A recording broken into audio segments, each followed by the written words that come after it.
सतनाम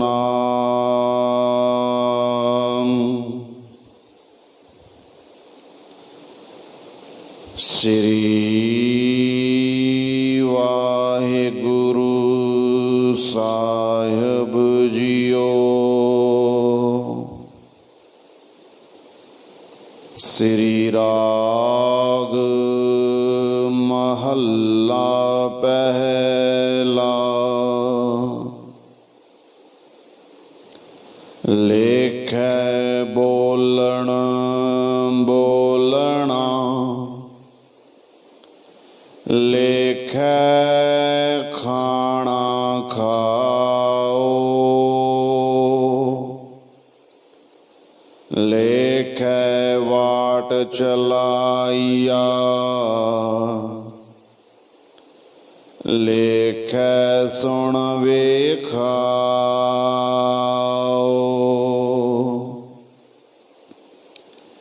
लेखै बोलण बोलना,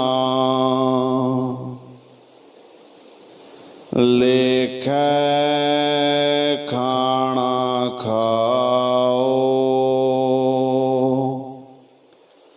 लेखै वाट चलाइया, लेखै सुन वेखाओ,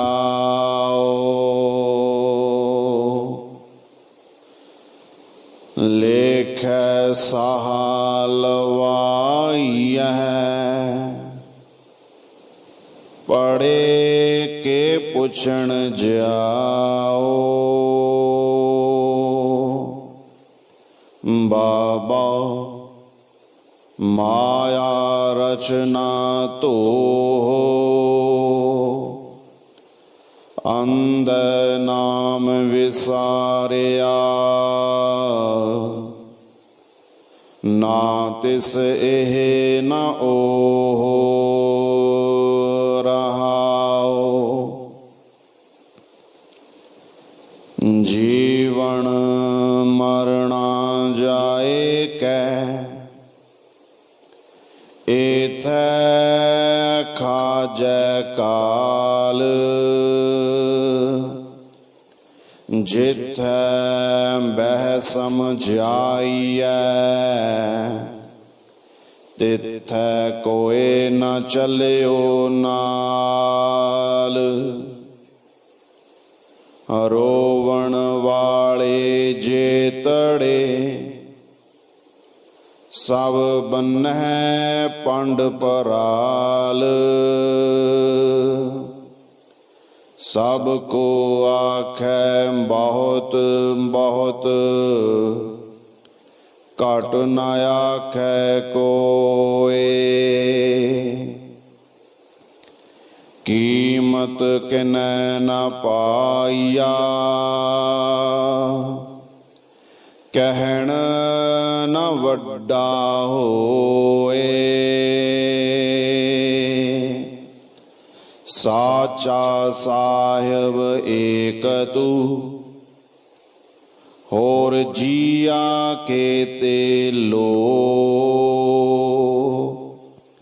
नीचा अंदर नीच जात, नीची हुअत नीच, नानक तिन कै संग साथ, वड्या स्यों क्या रीस, जिथै नीच संभालियन, तिथै नदर तेरी बख्शीस, नानक तिन कै संग साथ, वड्या स्यों क्या रीस, जिथै नीच संभालियन, तिथै नदर तेरी बख्शीस।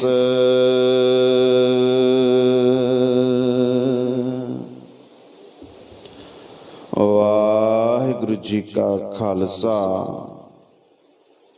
ਵਾਹਿਗੁਰੂ ਜੀ ਕੀ ਫਤਿਹ।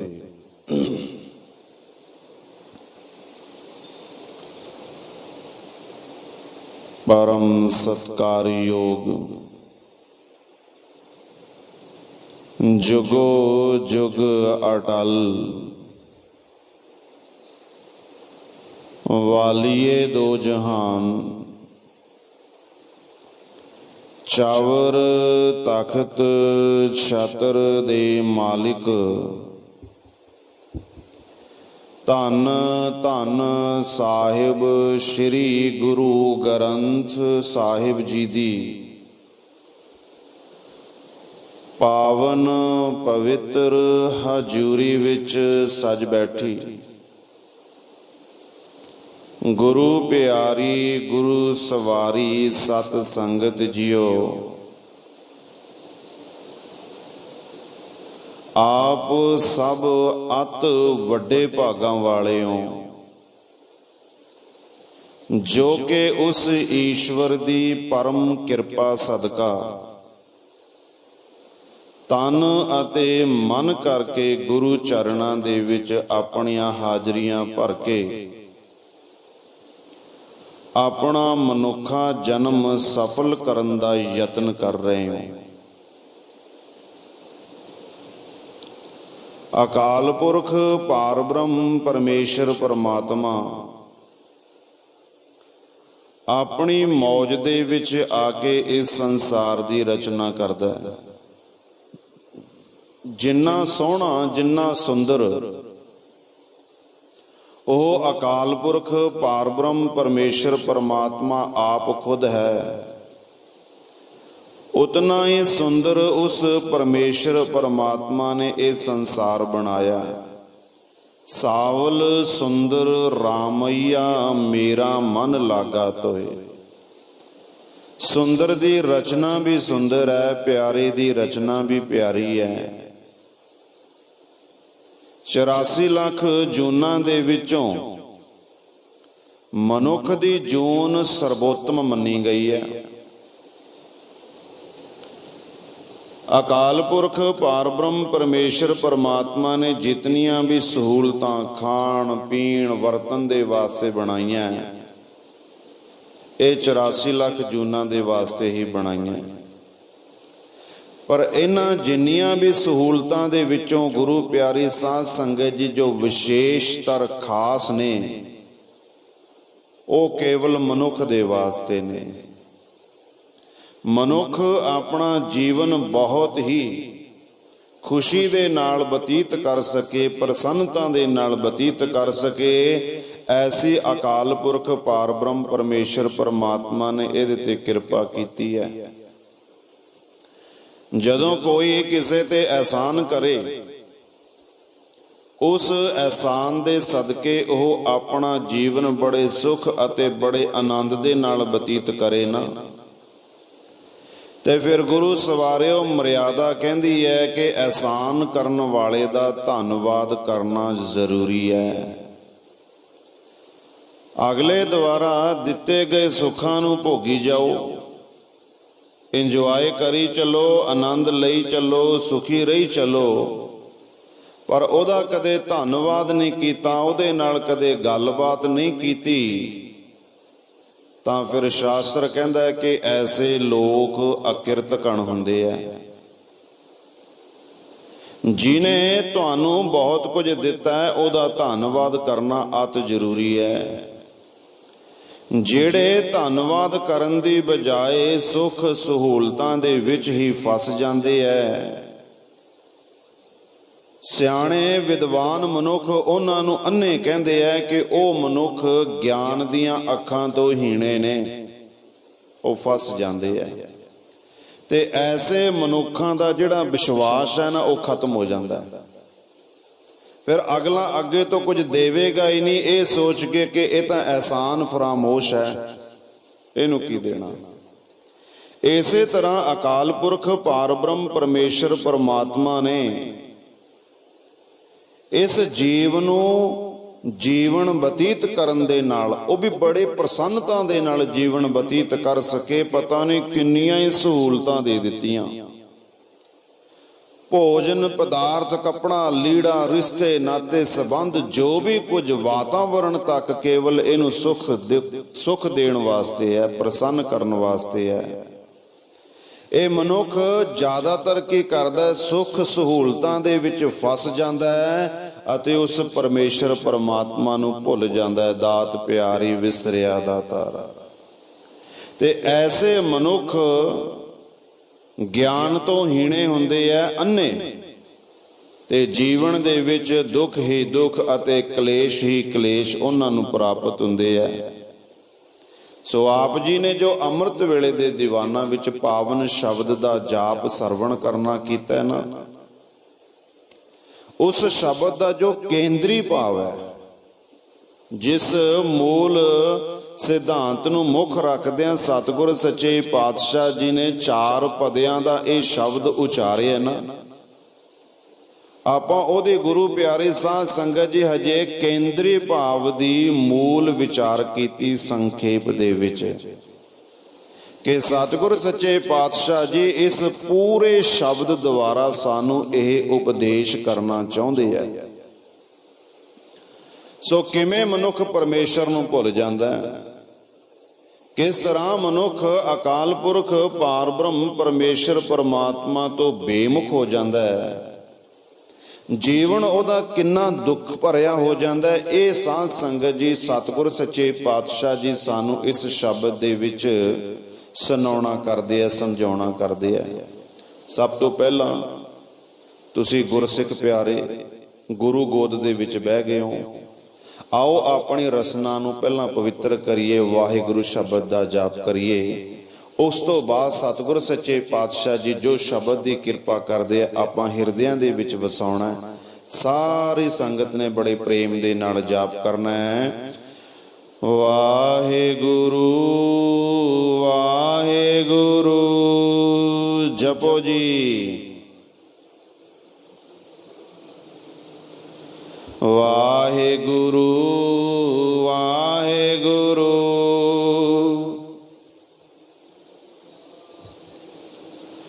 ਵਾਹਿਗੁਰੂ ਵਾਹਿਗੁਰੂ ਵਾਹਿਗੁਰੂ ਵਾਹਿਗੁਰੂ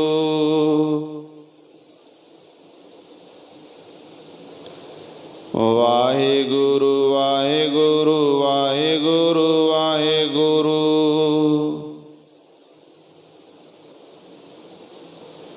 ਵਾਹਿਗੁਰੂ ਵਾਹਿਗੁਰੂ।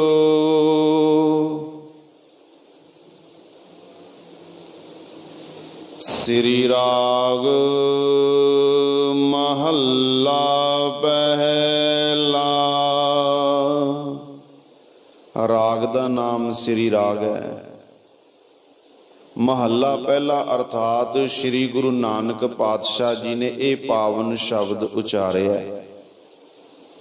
ਜਦੋਂ ਵੀ ਬਾਣੀ ਪੜ੍ਹੀਏ ਜਾਂ ਜਦੋਂ ਵੀ ਬਾਣੀ ਸੁਣੀਏ, ਭਾਵੇਂ ਅਸੀਂ ਪੜ੍ਹ ਰਹੇ ਹਾਂ ਖੁਦ, ਭਾਵੇਂ ਕੋਈ ਦੂਜਾ ਪੜ੍ਹ ਰਿਹਾ, ਕੰਨਾਂ ਵਿੱਚ ਤਾਂ ਸੁਣਾਈ ਦੇਵੇਗਾ। ਅਸੀਂ ਪੜ੍ਹ ਰਹੇ ਹਾਂ ਤਾਂ ਵੀ ਸਾਡੇ ਬੋਲ ਕੰਨਾਂ ਵਿੱਚ ਸੁਣਨਗੇ, ਦੂਸਰਾ ਪੜ੍ਹ ਰਿਹਾ ਤਾਂ ਵੀ ਸੁਣਨਗੇ। ਜਦੋਂ ਵੀ ਗੁਰਬਾਣੀ ਨੂੰ ਸੁਣੀਏ ਇਹ ਸੋਚੀਏ ਕਿ ਗੁਰੂ ਸਾਹਿਬ ਦੀ ਆਵਾਜ਼ ਹੈ। ਇਹ ਜੋ ਸਾਹਮਣੇ ਬੈਠਾ ਤਾਂ ਨਿਮਿਤ ਹੈ। ਕਈ ਕਹਿੰਦੇ ਨਾ ਵਾਹਿਗੁਰੂ ਵਾਹਿਗੁਰੂ ਵਾਹਿਗੁਰੂ ਵਾਹਿਗੁਰੂ ਜਪਣਾ ਤੋਤਾ ਰਟਣਾ।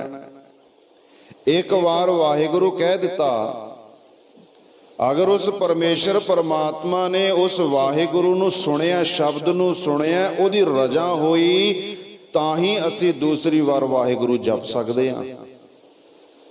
ਨਹੀਂ, ਮਨੁੱਖ ਦੀ ਐਡੀ ਔਕਾਤ, ਐਡੀ ਹੈਸੀਅਤ ਨਹੀਂ ਹੈਗੀ ਕਿ ਉਸ ਸੱਚੇ ਦੀ ਰਜ਼ਾ ਤੋਂ ਬਿਨਾਂ ਸੱਚੇ ਨੂੰ ਜਪ ਸਕੇ। ਇੱਕ ਵਾਰ ਵਾਹਿਗੁਰੂ ਸ਼ਬਦ ਜਪਿਆ, ਉਹਨੂੰ ਪ੍ਰਵਾਨ ਹੋਇਆ, ਉਹਨੇ ਸੁਣਿਆ, ਉਹ ਖੁਸ਼ ਹੋਇਆ, ਤਾਂ ਉਹਨੇ ਸਾਡੇ ਤੇ ਰਹਿਮਤ ਕੀਤੀ, ਕਿਰਪਾ ਕੀਤੀ, ਅਸੀਂ ਦੂਸਰੀ ਵਾਰ ਵਾਹਿਗੁਰੂ ਜਪ ਰਹੇ ਹਾਂ। ਸੋ ਜਦੋਂ ਵੀ ਬਾਣੀ ਕੰਨਾਂ ਦੇ ਵਿੱਚ ਪਵੇ, ਇਹੀ ਸੋਚੀਏ ਕਿ ਗੁਰੂ ਸਾਹਿਬ ਦੇ ਬੋਲ ਨੇ। ਸ਼੍ਰੀ ਰਾਗ ਦੇ ਵਿੱਚ ਗੁਰੂ ਨਾਨਕ ਪਾਤਸ਼ਾਹ ਜੀ ਬਚਨ ਕਰਦੇ, ਲੇਖੈ ਬੋਲਣ ਬੋਲਣਾ, ਲੇਖੈ ਖਾਣਾ ਖਾਓ। ਜੀਵਨ ਬਤੀਤ ਕਰਨ ਦੇ ਵਾਸਤੇ ਜਿਵੇਂ ਆਪਾਂ ਪਹਿਲਾਂ ਵਿਚਾਰ ਕੀਤੀ ਹੈ, ਕੁਝ ਚੀਜ਼ਾਂ ਸਭ ਨੂੰ ਜ਼ਰੂਰੀ ਹੁੰਦੀ ਹੈ, ਭਾਵੇਂ ਉਹ ਧਾਰਮਿਕ ਹੈ ਭਾਵੇਂ ਅਧਾਰਮਿਕ ਹੈ, ਭਾਵੇਂ ਗਿਆਨੀ ਹੈ ਭਾਵੇਂ ਅਗਿਆਨੀ ਹੈ, ਭਾਵੇਂ ਸਾਧ ਹੈ ਭਾਵੇਂ ਚੋਰ ਹੈ ਭਾਵੇਂ ਠੱਗ ਹੈ। ਅੰਨ ਪਾਣੀ ਸਾਰਿਆਂ ਨੂੰ ਹੀ ਚਾਹੀਦਾ, ਕਿਹਨੂੰ ਅੰਨ ਪਾਣੀ ਨਹੀਂ ਚਾਹੀਦਾ? ਕੱਪੜਾ ਲੀੜਾ ਵੀ ਆਪਣਾ ਨੰਗੇਜ਼ ਢਕਣ ਦੇ ਲਈ ਲਗਭਗ ਸਾਰਿਆਂ ਨੂੰ ਚਾਹੀਦਾ। ਰਹਿਣ ਵਾਸਤੇ ਘਰ ਘਾਟ ਵੀ ਚਾਹੀਦਾ, ਕੋਈ ਵਧੀਆ ਮਹਿਲਾਂ 'ਚ ਰਹਿ ਲੈਂਦੇ ਆ, ਕੋਈ ਕੋਠੀਆਂ 'ਚ, ਕੋਈ ਘਰਾਂ 'ਚ, ਕੋਈ ਝੌਂਪੜੀਆਂ 'ਚ। ਇਹ ਸਾਰੀਆਂ ਗੁਰੂ ਸਵਾਰੇ ਸਾਧ ਸੰਗਤ ਜੀ, ਇਹ ਤਿੰਨ ਲੋੜਾਂ ਹਰ ਇੱਕ ਦੀਆਂ ਹੈਗੀਆਂ।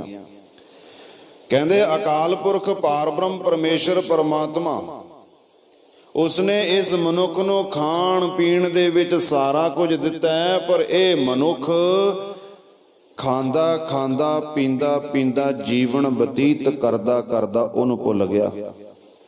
ਅਕਾਲ ਪੁਰਖ ਪਾਰ ਬ੍ਰਹਮ ਪਰਮੇਸ਼ਰ ਪਰਮਾਤਮਾ ਨੂੰ ਬਿਲਕੁਲ ਭੁੱਲ ਗਿਆ, ਉੱਕਾ ਹੀ ਭੁੱਲ ਗਿਆ, ਬੇਮੁਖ ਹੋ ਗਿਆ। ਦਾਤ ਪਿਆਰੀ ਵਿਸਰਿਆ ਦਾਤਾਰਾ। ਹੁਣ ਮਾਂ ਬਾਪ ਬਹੁਤ ਮਿਹਨਤ ਕਰਦਾ, ਆਪ ਟੁੱਟੀ ਚੱਪਲ ਪਾਏਗਾ ਤੇ ਆਪਣੇ ਧੀ ਪੁੱਤ ਨੂੰ, ਲੜਕਾ ਹੋਵੇ ਲੜਕੀ ਹੋਵੇ, ਉਹਨੂੰ ਚੰਗੇ ਚੰਗੇ ਬੂਟ ਪਵਾਏਗਾ।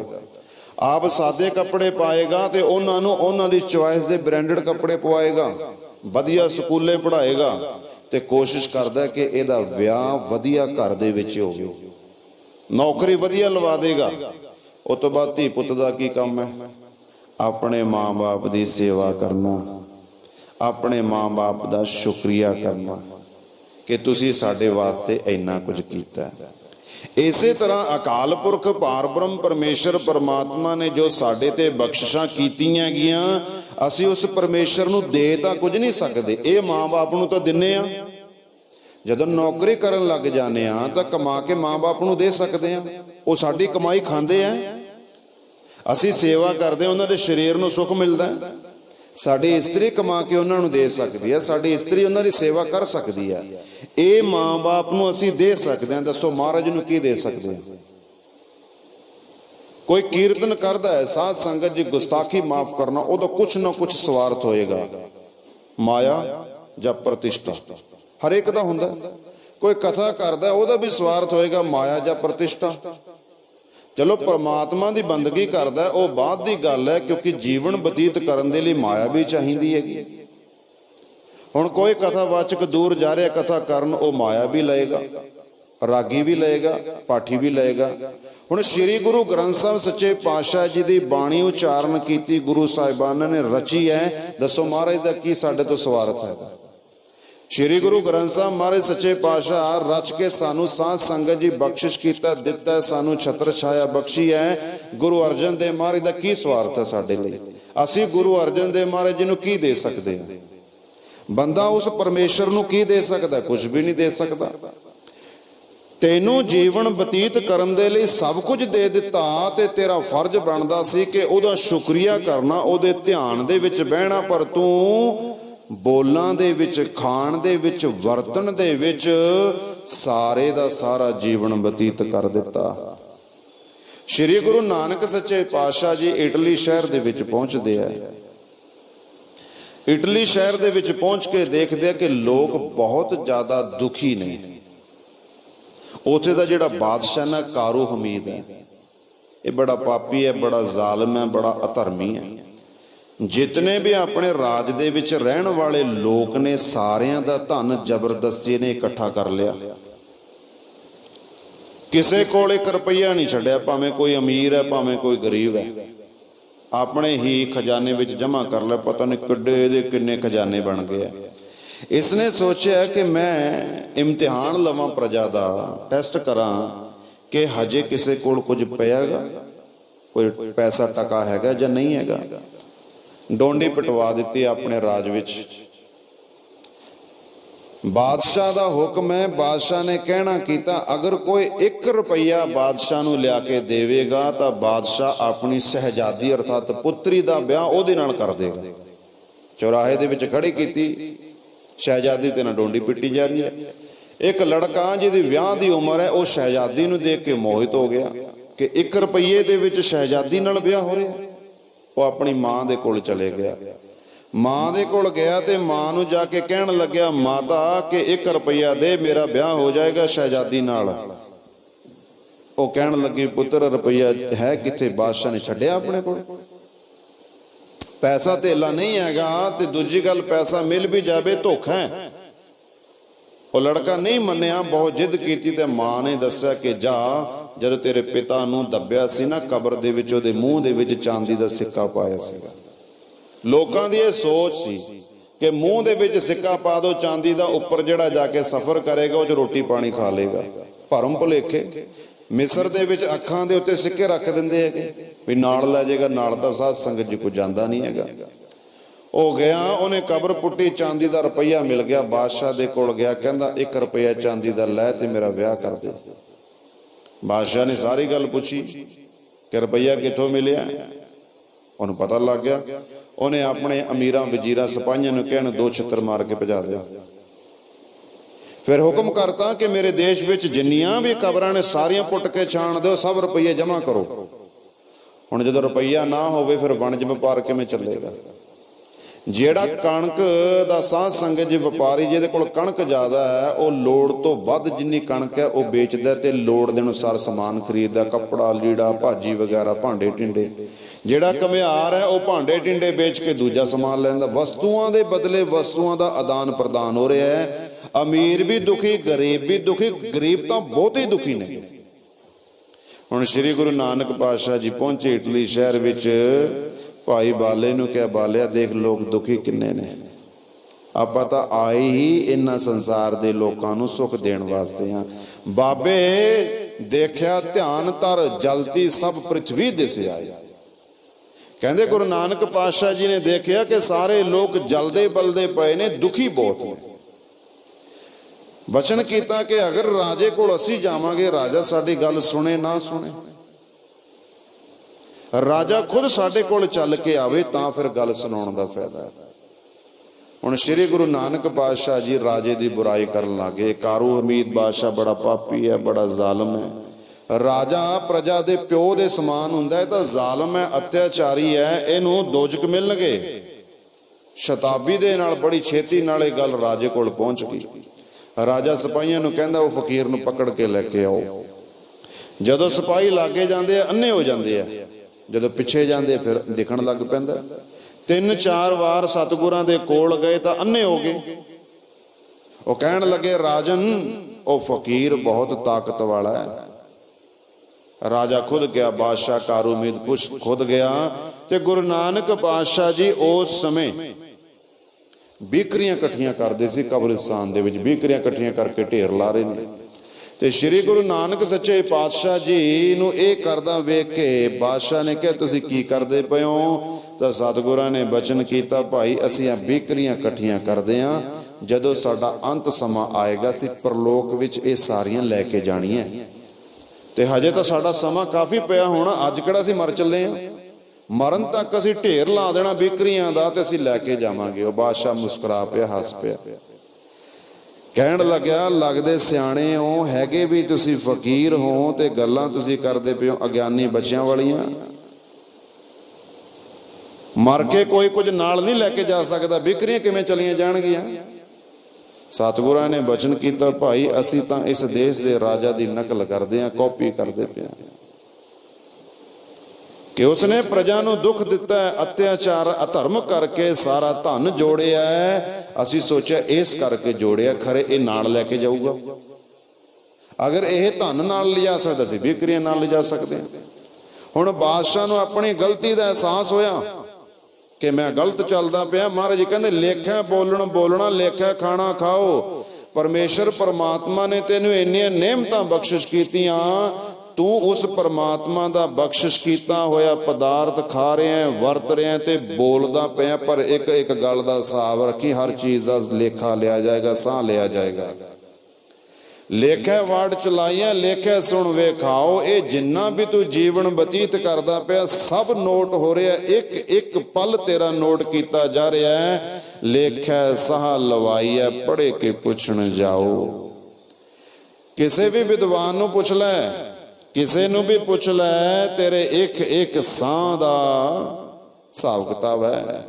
ਬੰਦਾ ਜਦੋਂ ਪਾਪ ਕਰਦਾ ਨਾ ਸਾਧ ਸੰਗਤ ਜੀ, ਉਦੋਂ ਸੋਚਦਾ ਦੇਖਦਾ ਕਿ ਮੈਨੂੰ ਕੋਈ ਦੇਖ ਨਾ ਲਵੇ, ਚਾਰੇ ਪਾਸੇ ਸਿਕਿਉਰ ਕਰਦਾ ਕਿ ਮੈਂ ਪਾਪ ਕਰਾਂ, ਮੈਨੂੰ ਕੋਈ ਦੇਖ ਨਾ ਲਵੇ। ਅਗਰ ਇਹਦੇ ਕੋਲ ਬਲ ਹੈ, ਤਾਕਤ ਹੈ, ਫਿਰ ਪਾਪ ਕਰੇਗਾ ਡੰਕੇ ਦੀ ਚੋਟ ਤੇ ਕਿ ਮੇਰਾ ਕੋਈ ਕੀ ਵਿਗਾੜ ਸਕਦਾ, ਮੈਂ ਤਾਂ ਕਰੂੰਗਾ। ਇੱਥੇ ਭਾਵੇਂ ਕੋਈ ਨਾ ਬੋਲੇ, ਇੱਥੇ ਲੋਕ ਦਬ ਜਾਣ। ਪਰਮੇਸ਼ਰ ਪਰਮਾਤਮਾ ਦੀ ਦਰਗਾਹ ਦੇ ਵਿੱਚ ਸੱਚੇ ਹੀ ਸੱਚ ਨਿਬੜੈ, ਝੁਣਵਾਕ ਕੜੈ ਜਜਮਾਲਿਆ। ਕਹਿੰਦੇ ਪਰਮੇਸ਼ਰ ਪਰਮਾਤਮਾ ਦੀ ਦਰਗਾਹ ਦੇ ਵਿੱਚ ਇੱਕ ਸਾਹ ਦਾ ਹਿਸਾਬ ਹੋਣਾ, ਦਿਨਾਂ ਦਾ ਨਹੀਂ। ਇੱਕ ਦਿਨ 'ਚ ਕਿੰਨੇ ਸਾਹ ਲਏ ਜਾਂਦੇ ਆ। ਗਲਤੀ ਦੀ ਸਜ਼ਾ ਨਹੀਂ ਮਿਲੇਗੀ, ਮਾਫ ਹੋ ਸਕਦੀ ਹੈ, ਪਰ ਅਪਰਾਧ ਦੀ ਸਜ਼ਾ ਤਾਂ ਮਿਲੇਗੀ, ਅਪਰਾਧ ਦਾ ਦੰਡ ਤਾਂ ਮਿਲੇਗਾ। ਅਪਰਾਧ ਬੰਦਾ ਉਦੋਂ ਕਰਦਾ ਜਦੋਂ ਬੰਦਾ ਧਰਮ ਨੂੰ ਛੱਡ ਕੇ ਧਰਮੀ ਹੋ ਜਾਂਦਾ। ਜੇ ਆਪਾਂ ਕਹੀਏ ਕਿ ਅਸੀਂ ਤਾਂ ਕੋਈ ਅਪਰਾਧ ਕੀਤਾ ਨਹੀਂ, 10 ਨੋਹਾਂ ਦੀ ਕਿਰਤ ਕਰਦੇ ਆ, ਕਿਸੇ ਦਾ ਮਾੜਾ ਨਹੀਂ ਕੀਤਾ, ਕਿਸੇ ਨੂੰ ਮਾੜਾ ਬੋਲਦੇ ਨਹੀਂ ਪਏ, ਸਾਨੂੰ ਕਾਹਦੀ ਸਜ਼ਾ। ਤਾਂ ਗੁਰੂ ਨਾਨਕ ਦੇ ਪਿਆਰਿਓ, ਇੱਕ ਗੱਲ ਹਮੇਸ਼ਾ ਚੇਤੇ ਰੱਖਿਓ, ਪਰਮੇਸ਼ਰ ਪਰਮਾਤਮਾ ਨੂੰ ਭੁੱਲਣਾ ਸਭ ਤੋਂ ਵੱਡਾ ਪਾਪ ਹੈਗਾ। 24 ਘੰਟਿਆਂ ਦੇ ਵਿੱਚ 24,000 ਸਾਹ ਮੰਨੇ ਗਏ ਨੇ, ਸਾਡੇ ਸਿਆਣੇ ਵਿਦਵਾਨਾਂ ਨੇ ਕਿਹਾ। ਹੁਣ 24,000 ਸਾਹਾਂ ਦੇ ਵਿੱਚ ਇਹ ਕਿੰਨੇ ਵਾਰ ਵਾਹਿਗੁਰੂ ਜਪਦਾ, ਕਿੰਨੇ ਵਾਰ ਬਾਣੀ ਦਾ ਪਾਠ ਕਰ ਰਿਹਾ, ਕਿੰਨੇ ਸਾਹਾਂ 'ਚ। ਆਪਣਾ ਧਿਆਨ ਮਨੋ ਮਨ ਗੁਰੂ ਚਰਨਾਂ 'ਚ ਕਿੰਨਾ ਕੁ ਟਾਈਮ ਲਾ ਰਿਹਾ, ਬਾਕੀ ਟਾਈਮ ਕਿੱਥੇ ਜਾਂਦਾ। ਆਪਾਂ ਤਕੜੀ ਤੋਲਦੇ ਆ, ਪਲੜੇ ਤਾਂ ਬਰਾਬਰ ਹੁੰਦੇ ਆ, ਦੋਨਾਂ 'ਚ ਬਰਾਬਰ ਹੋਵੇ ਭਾਰ। ਇੱਧਰ ਪਦਾਰਥ ਹੈ ਤੇ ਇੱਧਰ ਵੱਟਾ ਵੀ 19 ਕਿਲੋ ਦਾ ਆਉਣਾ ਚਾਹੀਦਾ। 10 ਗ੍ਰਾਮ ਵੀ ਅਗਰ ਘਟ ਗਿਆ ਤਾਂ ਗੁਰੂ ਸਵਾਰਿਓ, ਉਹ ਪਾਸਾ ਦੂਜਾ ਝੁਕ ਜਾਏਗਾ, ਉਹਨੇ ਉੱਪਰ ਉੱਠ ਜਾਣਾ, ਕਿਉਂਕਿ weight ਘਟ ਗਿਆ। 13 ਹੁਣ ਇਹ ਕਹਿੰਦਾ ਮੈਂ ਦੁਖੀ ਬੜਾ, ਮੈਂ ਕਲੇਸ਼ਾਂ ਨੂੰ ਬੜਾ ਪ੍ਰਾਪਤ ਹੈ। ਇਹਨੂੰ ਪੁੱਛੇ ਤੂੰ 24 ਘੰਟਿਆਂ ਵਿੱਚੋਂ ਮਹਾਰਾਜ ਨੂੰ ਚੇਤੇ ਕਿੰਨੇ ਕਰਦਾ। ਆਮ ਮਨੁੱਖ ਨੂੰ ਗੱਲ ਕਰੀਏ, ਮਨੁੱਖ ਕਹਿੰਦਾ ਮੈਂ ਤੁਰਦੇ ਫਿਰਦੇ ਚੇਤੇ ਕਰ ਲੈਣਾ ਜੀ, ਮੈਂ ਤਾਂ ਵਾਹਿਗੁਰੂ ਨੂੰ ਤੁਰਦੇ ਫਿਰਦੇ ਜਪਦਾ, ਮੈਂ ਉਸ ਪਰਮੇਸ਼ਰ ਨੂੰ ਤੁਰਦੇ ਫਿਰਦੇ ਯਾਦ ਕਰਦਾ। ਉਹਨੂੰ ਪੁੱਛੇ ਤੁਰਦੇ ਫਿਰਦੇ ਜੰਗਲ ਪਾਣੀ ਚੱਲ ਜਾਏਗਾ, ਤੁਰਦੇ ਫਿਰਦੇ ਰੋਟੀ ਪਾਣੀ ਖਾ ਲੇਗਾ, ਤੁਰਦੇ ਫਿਰਦੇ ਤੂੰ ਆਪਣੇ ਨਿਆਣੇ ਨਿੱਕੇ ਜੰਮ ਲੇਗਾ, ਤੁਰਦੇ ਫਿਰਦੇ ਸੋ ਲੇਗਾ, ਤੁਰਦੇ ਫਿਰਦੇ ਤੂੰ ਇਹ ਕੰਮ ਨਹੀਂ ਕਰ ਸਕਦਾ ਕਿ ਪਰਮੇਸ਼ਰ ਪਰਮਾਤਮਾ ਦਾ ਸਿਮਰਨ ਤੂੰ ਜੰਗਲ ਪਾਣੀ ਤੋਂ ਵੀ ਥੱਲੇ ਰੱਖ ਲਿਆ। 24 ਘੰਟੇ ਦੇ ਵਿੱਚੋਂ 1 ਘੰਟਾ ਨਿਖਿਧ ਕਰਮਾਂ ਦੇ ਵਿੱਚ ਹਰੇਕ ਮਨੁੱਖ ਦਾ ਜਾਂਦਾ ਹੈਗਾ। ਸ਼ਾਸਤਰ ਕਹਿ ਰਿਹਾ, ਤੁਸੀਂ ਸਿਆਣੇ ਹੋ, ਤੁਹਾਨੂੰ ਵੀ ਪਤਾ। ਨਿਖਿਧ ਅਰਥਾਤ 24 ਘੰਟਿਆਂ ਦੇ ਵਿੱਚੋਂ ਤਕਰੀਬਨ 4-5 ਵਾਰ ਬੰਦਾ ਬਾਥਰੂਮ ਜਾਏਗਾ ਹੀ ਜਾਏਗਾ। ਆਰਾਮ ਦੇ ਨਾਲ ਜਾ ਰਿਹਾ, ਤਸੱਲੀ ਨਾਲ ਜਾ ਰਿਹਾ, 5 ਮਿੰਟ ਲਾ ਕੇ ਚੱਲੋ, 5 ਚੋਂ 20 ਮਿੰਟ ਹੋ ਗਏ। ਤੇ ਸਾਧ ਸੰਗਤ ਜੀ, ਅਗਰ ਸਰੀਰ ਠੀਕ ਹੈ ਤੇ 1 ਵਾਰ ਜੰਗਲ ਪਾਣੀ ਵੀ ਜਾਏਗਾ, 15-20 ਮਿੰਟ ਉੱਥੇ ਲਾ ਲਓ। ਤੁਸੀਂ ਕਹੋਗੇ ਭਾਈ ਸਾਹਿਬ ਕਿਹੜੇ ਪਾਸੇ ਤੁਰ ਪਏ। ਇਹ ਅਸੀਂ ਕਰਦੇ ਹਾਂ। ਗੁਰਬਾਣੀ ਨੂੰ ਸਮਝਣਾ ਅਸੀਂ ਅੱਜ ਦੇ ਹਿਸਾਬ ਦੇ ਨਾਲ। 500 ਸਾਲ ਪਹਿਲਾਂ ਅਰਥ ਹੋ ਗਏ, 300 ਸਾਲ ਪਹਿਲਾਂ ਲਿਖੀ ਗਈ। 300 ਸਾਲ ਕਹੇ ਜਾ ਮਾਹੌਲ ਸੀ, ਅੱਜ ਕਹੇ ਜਾ ਮਾਹੌਲ ਹੈ। ਗੁਰੂ ਸਵਾਰੀ ਸਾਧ ਸੰਗਤ ਜੀ 40 ਮਿੰਟ ਹੋ ਗਏ। ਅਗਰ ਆਲਸੀ ਨਹੀਂ ਹੈਗੇ ਤਾਂ ਇਸ਼ਨਾਨ ਵੀ ਕਰਾਂਗੇ, 15-20 ਮਿੰਟ ਉੱਥੇ ਲੱਗੇ, ਪੂਰਾ 1 ਘੰਟਾ ਹੋ ਗਿਆ। ਹਰ ਰੋਜ਼ ਡੇਲੀ ਹਰ ਮਨੁੱਖ 1 ਘੰਟਾ ਇਸ ਕੰਮਾਂ ਵਾਸਤੇ ਲਾਂਦਾ ਹੈ। ਦੱਸੋ ਗੁਰੂ ਦੀ ਯਾਦ ਦੇ ਵਿੱਚ ਉਹਦੇ ਕੋਲ 1 ਘੰਟਾ ਵੀ ਨਹੀਂ ਹੈਗਾ। ਸਵੇਰੇ ਸ਼ਾਮ ਗੁਰੂ ਚਰਨਾਂ ਦੇ ਵਿੱਚ ਅੱਧਾ ਘੰਟਾ ਹੀ ਬਹਿ ਲਵੇ। ਸ਼੍ਰੀ ਗੁਰੂ ਨਾਨਕ ਪਾਤਸ਼ਾਹ ਜੀ ਦੇ ਸਮੇਂ ਮਰਿਆਦਾ ਸੀ। ਕੀ ਮਰਿਆਦਾ ਸੀਗੀ? 6 ਘੰਟੇ ਸੋਣਾ, 10 ਘੰਟੇ ਕੰਮ ਕਰਨਾ, 8 ਘੰਟੇ ਨਾਮ ਜਪਣਾ। ਬਾਣੀ ਪੜੋ, ਨਾਮ ਜਪੋ, ਸਤ ਸੰਗਤ ਵਿੱਚ ਜੁੜੋ, ਤਾਂ ਬੰਦਾ ਮੁਕਤ ਹੁੰਦਾ ਸੀ। ਪਰ ਜਦੋਂ ਸਤਿਗੁਰ ਸੱਚੇ ਪਾਤਸ਼ਾਹ ਜੀ ਨੇ ਦੇਖਿਆ ਕਿ ਕਲਯੁਗ ਦਾ ਮਨੁੱਖ ਬੜਾ ਆਲਸੀ, ਬੜਾ ਦਲਿਦਰੀ ਹੋ ਗਿਆ, ਤਾਂ ਸਤਿਗੁਰ ਸੱਚੇ ਪਾਤਸ਼ਾਹ ਜੀ ਨੇ ਬਦਲ ਦਿੱਤਾ। ਕਹਿੰਦੇ ਦਸਵੰਧ ਅਰਥਾਤ 24 ਘੰਟਿਆਂ ਦਾ 10ਵਾਂ ਹਿੱਸਾ 2.5 ਘੰਟੇ ਬਣਦੇ ਆ। ਹੁਣ ਸਾਧ ਸੰਗਤ ਜੀ, ਬੰਦਾ ਹਰੇਕ ਸੋਚ ਲਵੇ ਕਿ ਮੈਂ 2.5 ਘੰਟੇ ਗੁਰੂ ਚਰਨਾਂ ਚ ਲਾਉਣਾ, ਭਾਵੇਂ ਘਰਾਂ ਚ ਬਹਿ ਕੇ ਬਾਣੀ ਪੜ੍ਹ ਲਵੇ, ਭਾਵੇਂ ਗੁਰੂ ਘਰ ਚ ਬਹਿ ਕੇ ਪੜ੍ਹ ਲਵੇ। ਬਾਬਾ ਮਾਇਆ ਰਚਨਾ ਤੋਂ ਗੁਰੂ ਨਾਨਕ ਪਾਤਸ਼ਾਹ ਜੀ ਸਮਝਾ ਰਿਹਾ, ਹੇ ਰਾਜਨ, ਇਹ ਸੰਸਾਰ ਦੀ ਜਿੰਨੀ ਵੀ ਮਾਇਆ ਗੀ, ਜਿੰਨੀ ਵੀ ਇਹਦੀ ਰਚਨਾ ਹੈ ਨਾ, ਪਰਮੇਸ਼ਰ ਨੇ ਕੀਤੀ ਹੋਈ ਹੈ, ਇਹ ਤੇਰੇ ਨਾਲ ਨਹੀਂ ਜਾਣੀ। ਅੰਧੇ ਨਾਮ ਵਿਸਾਰਿਆ ਨਾ ਤਿਸ ਇਹ ਨਾ ਉਹ, ਇਹ ਪਰਮੇਸ਼ਰ ਪਰਮਾਤਮਾ ਨੇ ਬਣਾਇਆ ਤਾਂ ਮਨੁੱਖ ਦੇ ਭਲੇ ਵਾਸਤੇ ਸੀ, ਮਨੁੱਖ ਨੂੰ ਸੁੱਖ ਦੇਣ ਵਾਸਤੇ ਸੀ, ਪਰ ਐਸਾ ਹੋਇਆ ਕਿ ਮਨੁੱਖ ਇਹਨਾਂ ਪਦਾਰਥਾਂ ਦੇ ਮੋਹ ਦੇ ਵਿੱਚ ਫਸ ਗਿਆ, ਉਸ ਪਰਮੇਸ਼ਰ ਨੂੰ ਭੁੱਲ ਗਿਆ। ਜਿੰਨੀਆਂ ਸੁੱਖ ਸਹੂਲਤਾਂ ਦਿੱਤੀਆਂ ਨੇ ਉਸ ਈਸ਼ਵਰ ਨੇ ਇਹ ਸਾਡੇ ਵਾਸਤੇ ਬਣਾਈਆਂ। ਜੋ ਵੀ ਕੁਝ ਸੰਸਾਰ ਦੇ ਵਿੱਚ ਸਾਨੂੰ ਸੁੱਖ ਦੇ ਰਿਹਾ ਪਰਮਾਤਮਾ ਨੇ ਸਾਡੇ ਵਾਸਤੇ ਬਣਾਇਆ ਹੈ। ਸਾਡਾ ਫਰਜ਼ ਕੀ ਸੀ? ਇਹਨਾਂ ਪਦਾਰਥਾਂ ਤੋਂ, ਇਹਨਾਂ ਸੰਬੰਧਾਂ ਤੋਂ ਸੁੱਖ ਲੈ ਕੇ ਜੀਵਨ ਬਤੀਤ ਕਰਦੇ ਹਾਂ, ਉਸ ਈਸ਼ਵਰ ਨੂੰ ਪਰਮਾਤਮਾ ਨੂੰ ਚੇਤੇ ਕਰਨਾ। ਇਹ ਮਾਂ ਪਿਓ ਭੈਣ ਭਰਾ ਇਹ ਬੱਚੇ ਅਸੀਂ ਮਰਜ਼ੀ ਨਾਲ ਥੋੜੀ ਬਣਾ ਲਿਆ, ਇਹ ਤਾਂ ਪਰਮਾਤਮਾ ਦੇ ਹੁਕਮ ਦੇ ਨਾਲ ਹੀ ਹੋਏ ਨੇ। ਆਪਣਾ ਅਗਰ ਆਪਣੀ ਮਰਜ਼ੀ ਦੇ ਨਾਲ ਹੀ ਜਨਮ ਹੁੰਦਾ ਹੈ ਤਾਂ ਸਾਧ ਸੰਗਤ ਜੀ ਇੱਕ ਬੰਗਲਿਆਂ ਦੇ ਵਿੱਚ ਕੋਠੀਆਂ ਵਿੱਚ ਜੰਮ ਰਿਹਾ ਤੇ ਇੱਕ ਝੌਂਪੜੀ 'ਚ ਜੰਮ ਰਿਹਾ। ਅਗਰ ਸਾਡਾ ਵਸ ਚੱਲੇ ਹਰੇਕ ਬੰਦਾ ਬੰਗਲਿਆਂ ਵਿੱਚ ਜਨਮ ਲਵੇ, ਝੌਂਪੜੀਆਂ ਜਨਮ ਕਿਉਂ ਲਵੇ, ਕੋਠੀਆਂ ਕਾਰਾਂ ਦੇ ਵਿੱਚ ਰਵੇ? ਇਹ ਤਾਂ ਪਰਮੇਸ਼ਰ ਦੀ ਮੌਜ ਹੈ ਨਾ। ਅਸੀਂ ਇਕੱਲੇ ਨਹੀਂ ਰਹਿ ਸਕਦੇ ਸੰਸਾਰ ਦੇ ਵਿੱਚ, ਪਰਮਾਤਮਾ ਨੇ ਪਰਿਵਾਰ ਬਣਾ ਦਿੱਤਾ। ਖੁਸ਼ੀਆਂ ਦੇ ਮੌਕੇ ਵਿੱਚ ਪਰਿਵਾਰ ਇਕੱਲਾ ਨਹੀਂ ਸੋਭਦਾ, ਰਿਸ਼ਤੇਦਾਰ ਬਣਾ ਦਿੱਤੇ। ਜੀਵਨ ਬਤੀਤ ਕਰਨ ਦੇ ਲਈ ਪਦਾਰਥ ਬਣਾ ਦਿੱਤੇ। ਤੇ ਸਾਡਾ ਹੁਣ ਇੱਕੋ ਫਰਜ਼ ਬਣਦਾ ਹੈ ਕਿ ਸੁੱਖ ਭੋਗਦੇ ਹੋਏ ਉਸ ਪਰਮੇਸ਼ਰ ਦੀ ਬੰਦਗੀ ਕਰਨਾ। ਜਿਹੜੇ ਗੁਰੂ ਨੂੰ ਭੁੱਲ ਜਾਂਦੇ ਆ ਉਹ ਅੰਨੇ ਨੇ, ਅਗਿਆਨੀ ਨੇ। ਜਿੰਨੇ ਵੀ ਵੱਡੇ ਵੱਡੇ ਆਫੀਸਰ ਨੇ, ਬਿਜ਼ਨਸਮੈਨ ਨੇ, ਉਹਨਾਂ ਨੂੰ ਦੇਖ ਕੇ ਤੁਸੀਂ ਇਹ ਹਿਸਾਬ ਲਾ ਸਕਦੇ ਹੋ ਕਿ ਪੜ੍ਹੇ ਲਿਖੇ ਨੇ। ਤੇ ਪੜ੍ਹਦਾ ਲਿਖਦਾ ਬੰਦਾ ਸਕੂਲਾਂ ਕਾਲਜਾਂ ਵਿੱਚ, ਯੂਨੀਵਰਸਿਟੀਆਂ ਇੰਸਟੀਚਿਊਟ ਦੇ ਵਿੱਚ ਹੀ ਹੈ ਨਾ, ਐਵੇਂ ਤਾਂ ਪੜ੍ਹ ਨਹੀਂ ਸਕਦਾ। ਇਸੇ ਤਰ੍ਹਾਂ ਜਿੰਨੇ ਵੀ ਭਗਤ ਸੰਸਾਰ ਦੇ ਵਿੱਚ ਹੋਏ ਨੇ ਨਾ ਗੁਰੂ ਪਿਆਰਿਓ, ਇਹ ਤੋਂ ਇਹ ਪਤਾ ਲੱਗਦਾ ਕਿ ਇਹਨਾਂ ਸਤ ਸੰਗਤ ਕੀਤੀ ਹੈ। ਤੇ ਸਤ ਸੰਗਤ ਦੇ ਵਿੱਚ ਗੁਸਤਾਖੀ ਮਾਫ ਕਰਨਾ, ਬਹਿਣਾ ਪਏਗਾ, ਬਹਿ ਕੇ ਧਿਆਨ ਦੇ ਨਾਲ ਸੁਣਨਾ ਪਏਗਾ ਤੇ ਜੋ ਸੁਣਿਆ ਉਹਨੂੰ ਵਿਚਾਰਨਾ ਪਏਗਾ ਕਿ ਇਹਦਾ ਮਤਲਬ ਕੀ ਹੈ। ਫਿਰ ਗੁਰੂ ਸਵਾਰਿਓ ਜੀਵਨ ਦੇ ਵਿੱਚ ਉਹ ਵਰਤੇਗਾ।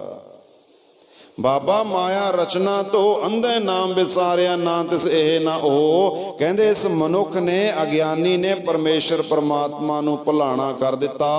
ਨਾ ਤਾਂ ਸੰਸਾਰ ਦੇ ਪਦਾਰਥ ਸਦਾ ਸਾਥ ਨਿਭਾ ਸਕੇ, ਨਾ ਹੀ ਗੁਰੂ ਸਵਾਰੀ ਸਾਧ ਸੰਗਤ ਜੀ ਪਰਲੋਕ ਦਾ ਇਹਨੂੰ ਸੁੱਖ ਮਿਲਿਆ।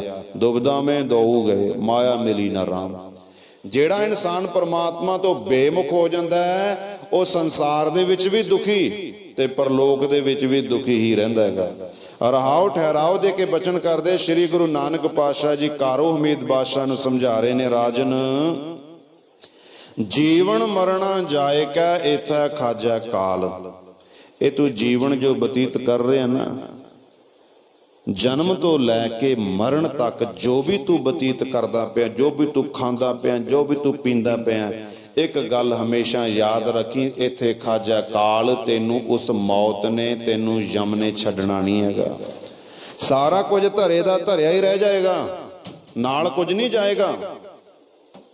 ਜਿੱਥੇ ਬੈ ਸਮਝਾਈਏ ਤਿੱਥੇ ਕੋਈ ਨਾ ਚੱਲਿਓ ਨਾਲ। ਜਿਨ੍ਹਾਂ ਦੇ ਵਾਸਤੇ ਤੂੰ ਕਰਮ ਕਰਦਾ ਪਿਆ ਨਾ, ਅਪਰਾਧ ਕਰਦਾ ਪਿਆਗਾ, ਕਿਸੇ ਨੇ ਵੀ ਤੇਰੇ ਨਾਲ ਨਹੀਂ ਜਾਣਾ।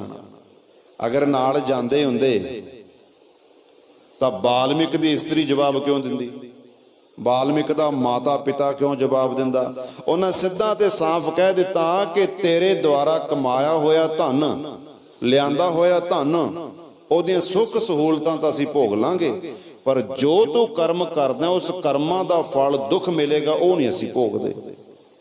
ਸ਼੍ਰੀ ਗੁਰੂ ਨਾਨਕ ਪਾਤਸ਼ਾਹ ਜੀ ਸਮਝਾ ਰਹੇ ਨੇ, ਜਿੱਥੇ ਬੈ ਸਮਝਾਈਏ ਤਿੱਥੇ ਕੋਈ ਨਾ ਚੱਲਿਓ ਨਾਲ। ਕਿ ਭਾਈ ਜਿਨ੍ਹਾਂ ਦੇ ਨਾਲ ਤੂੰ ਗੱਲਬਾਤ ਕਰਦਾ, ਜਿਨ੍ਹਾਂ ਦੇ ਲਈ ਬਹੁ ਪਰਪੰਚ ਕਰ ਪਰ ਤਨ ਲਿਆਵੈ, ਸੁਤ ਦਾਰਾ ਪੈ ਆਨ ਲੁਟਾਵੈ, ਮਨ ਮੇਰੇ ਭੂਲੇ ਕਪਟ ਨਾ ਕੀਜੈ, ਅੰਤ ਨਵੇਰਾ ਤੇਰੇ ਜੀ ਪੈ ਲੀਜੈ।